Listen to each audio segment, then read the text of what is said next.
Hey everyone, it's Alison Heikkila. Thank you so much for joining me. We are going to squeeze one more Halloween card into October 2024, and it is going to be a faux chalkboard card. This is a lot of fun, and it's really easy to do. I've got the tiny Frights stamps from Tim Holtz and Stampers Anonymous, and we are going to focus on the candy and that cute little ghost. We're going to do an all-over print in the background, and I'm going to start with some mixed media paper from scrapbook.com. This is their black, and I've got my anti-static powder tool. I'm going to wipe that all over that background because we're going to be heat embossing. So I've got that large piece of candy, and you can see that that one is bigger than the candy corn. They're all relatively the same size in this stamp set, but I always find if I'm doing an all-over print, it's best to start with the biggest stamp and work your way down to the smallest. However, because I only want one ghost on this card, I kind of change up my method a little bit. You'll see why in a second, because I want that ghost in a specific spot. So I grabbed a second block to put that ghost on there, because I want to make sure I have him exactly where I want and not have to worry about fitting him around the candy.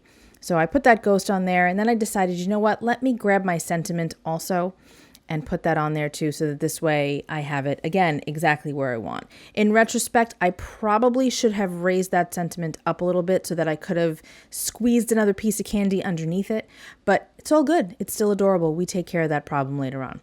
So I'm adding a couple more of these cute little candies. I really like this set. It's fun. I tend to do more of a creepy style for Halloween, but doing cute sometimes is okay by me too. So now we've got the candy corn. What side are you on the candy corn debate? Do you love candy corn? Do you hate candy corn? Are you okay with it? I happen to really like candy corn.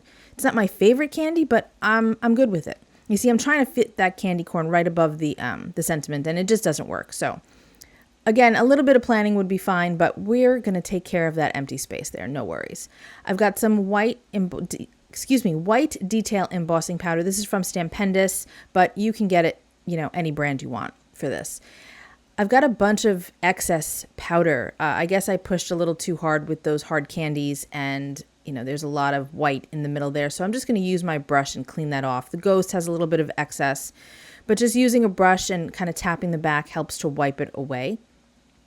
And I missed a spot at the top and cleaned that up, made it all better, and now we get to watch the beauty of melting embossing powder. Are you one of those people like me that just loves to watch embossing powder? It's a little tricky to see the white, but when you do something like a metallic and it's, that kind of dirty gray color, and then it turns to a bright, beautiful silver, there's nothing better than that. I just love it. Check that out. All right, that is so cute just as it is, and it already looks kind of like a chalkboard.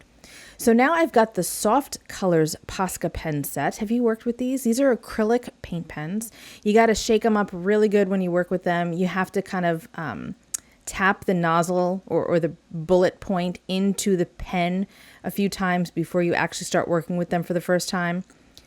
I love them. There are various types of acrylic markers out there on the market. I know Altenew has a set now. There's Molotow markers. There's a whole bunch, but I happen to really like the Poscas. I haven't tried the Altenew ones, but I've heard good things about them. And you don't have to shake those guys up, but I do love my Poscas when I'm working with mixed media or trying to do an effect like this. Now you'll notice that I am not going all the way to the edge. I'm not making this perfectly colored the way I typically try to do when I'm coloring things in. I want it to kind of keep that whimsical, sketchy look going. And I think that it came out really cute. So I'm working with the apricot. The first color that I used was Sunshine Yellow. The apricot's a little temperamental. My Sunshine Yellow was working beautifully, but apricot was being a little tricky. I probably should have shook it up for another 10 minutes and that would have been fine.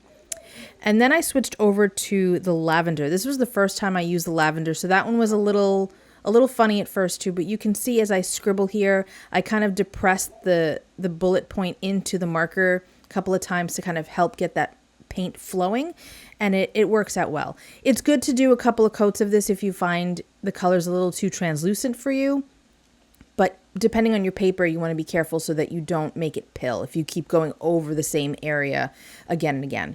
But everything worked out fine. I grabbed the white. I love using the white.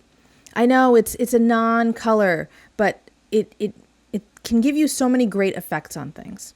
So that's how our background looks. I think it's so cute. This is a quick card, you guys. Can you believe it? I'm gluing the back of this with my Artis craft glue from scrapbook.com, and I'm going to stick this down. We still have to worry about those empty spaces. I want to fill those in a little bit, but I'm getting that all lined up. That's so cute. I think it's fun. So I grabbed a few colors of card bling from A Colorful Life Designs, and I wasn't really sure which direction I was going to go with it. I wound up going with that Satin Matte Nude at first. Got my little skull tray there from Twiddler's Nook. It's so cute. I use it all the time. But because these matte colors are a little translucent, I felt as though you lost that cool color that it was. It didn't show up as much as I would have liked. So I switched over to the Satin Matte Pale Yellow instead, and I thought that that looked much better. If they were more opaque, I would have definitely stuck with that nude color. It's kind of a peachy tone. I really did like that color, but once you put it on the black, it just didn't show enough. If the background was white, it would have been perfect, but the yellow worked out just fine. There are so many card bling colors in the Colorful Life design shops. There's over 100. They're amazing. If you don't have any yet, make sure you get some. You can use my code ALFAN10 to save 10%. And now we are going to apply our on-point glue to the surface to get all of these sequins adhered. You can see I'm holding my jewel picker in my left hand. I've got my pokey tool and my glue in my right, and that just makes quick work of applying the glue and getting the sequins placed exactly where I want it to go. So cute. I went a little hog wild with the sequins, but I think it came out really cute. It adds a little bit of fun, a little bit more fun, right? So that's the card for today. Super quick video, like I said. I hope that you have a spooktacular Halloween. I love Halloween. It's my favorite day of the year. So I'll have more Halloween throughout the year. You know that. But I hope you enjoyed this card. Give it a try. There are other types of markers that you can use for this technique. But if you've got some Poscas, break them out and start coloring with them. Thanks so much for hanging out with me today. I will be back very soon with another video. Be well, stay safe, peace out.